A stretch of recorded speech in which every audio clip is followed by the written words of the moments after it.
Once upon a time in a faraway land lived a Viking named Bjorn Ironside, who was known throughout the land for his mighty roar that could shake the very foundations of the largest halls. His roar was so powerful that it could strike fear into the hearts of his enemies and make them flee in terror. One day, Bjorn was out on a raid with his fellow Vikings, and they had just returned from a successful attack on a merchant ship laden with treasure. As they made their way back to their longship, Bjorn noticed a group of farmers working in a nearby field. He couldn't help but feel a sense of mischief and decided to give them a taste of the legendary Viking roar. "Ha ha!" he bellowed, unleashing a mighty roar that echoed across the countryside. The farmers scattered like mice, dropping their tools and running for cover. Bjorn roared with laughter at their terrified faces. But then he noticed something strange. One of the farmers hadn't moved. It was an old man who stood his ground, staring at Bjorn with a look of mild annoyance. "What are you doing?" Bjorn asked, surprised that the old man wasn't running away. "Can't a man work in peace around here?" the old man grumbled. "You and your drunken Viking friends have been terrorizing us for weeks. If I wanted to join you, I'd have done so long ago." Bjorn was taken aback by the old man's audacity. No one had ever spoken to him like this before. Usually people cowered in fear when they heard his roar, so he decided to show the old man what it truly meant to be a Viking. "Very well," Bjorn said, "I'll show you why we are the terror of the north." And with that, he unleashed a mighty roar that was even louder than before. But to his horror, the old man simply pulled a pair of bellows from behind his back and mimicked Bjorn's roar, making it sound even more ferocious. Bjorn was stunned. He couldn't believe that anyone could match his legendary roar. "How is this possible?" he asked, bewildered. "I have practiced this since I was a young boy," the old man replied, puffing out his chest. "And I can tell you are not even trying." Bjorn was shocked. He had never thought that his roar could be improved.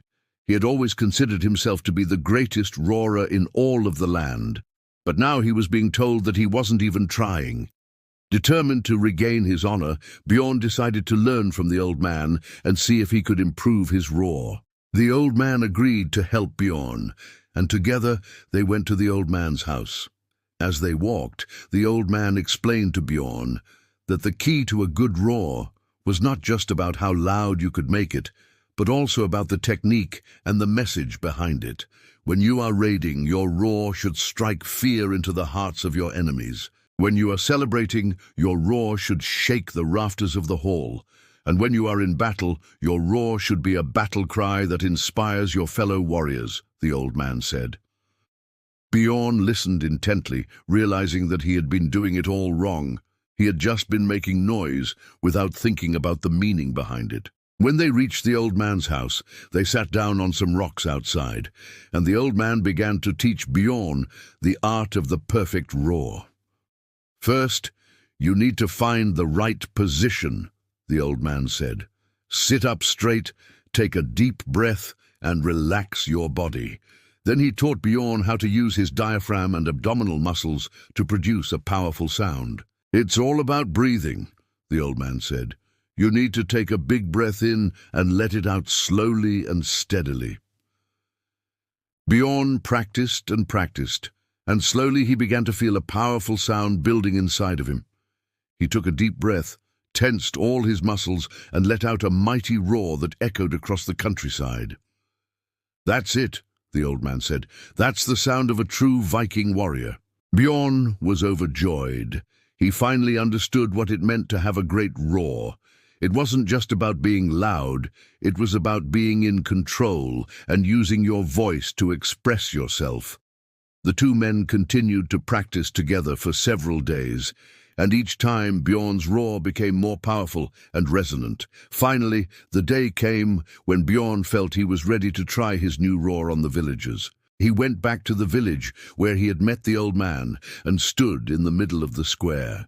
He took a deep breath, tensed his muscles, and let out a mighty roar that shook the very foundations of the houses. The villagers came out of their homes to see what all the commotion was about, and when they heard Bjorn's roar, they couldn't help but cheer. "Huzzah for Bjorn Ironside, the true Viking warrior!" they cried. And Bjorn basked in the adulation of the crowd. He had finally regained his honor and learned the true meaning of a Viking's roar. From that day forward, Bjorn was known throughout the land as the Viking, who had the best roar of all. His roar was so powerful that it could shake the earth and strike fear into the hearts of his enemies. But most importantly, Bjorn used his roar wisely, never forgetting the lessons he had learned from the old man. He knew that a great roar was not just about being loud, it was about being in control and using your voice to its fullest potential. And so Bjorn continued to raid, to fight, and to party with his fellow Vikings, always remembering to use his roar to inspire, to intimidate, and to celebrate. The end.